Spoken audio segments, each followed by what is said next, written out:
nga Uganda Muslim Supreme Council tuli kitongole ekigondera amateeka era emirundi mingi kooti erina byesazeewo nga bitunyega naye ffe tugondera ebiragiro bya kooti n'okusalawo kwa kooti era tuli bamativu nti obwenkanya mu misango gyonna egigenda mu maaso bujja kufunibwa.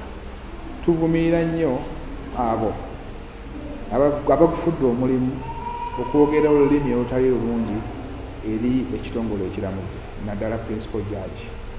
Tulowooza nti enteekateeka ya kooti n'emitendera gyonna egiyitibwamu mu mateeka g'eggwanga byebyo ebigobererwa nga bakola emirimu egifaanana bwe gityo. Kuba nti nno tukiinamu omukono tukyewoonya kubanga ffe tulowooza nti eyo nkola ya kooti naffe oluusi ebaawo ng'etunyigiriza naye tetwogera bwe tutyo.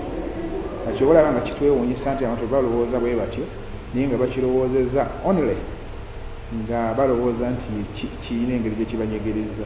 Naye ate ffe tulowooza nti si kunyigiriza kubanga omulamuzi omukulu okuyita fayiro agitunulemu nga tannaba kubaako kyagisalawo kikukeereya mu bukeereya naye ate ffe twandibadde tusanyuka kubanga ffe twadde situna nabannamateeka mu kooti eyo abaffe baali baabagoba.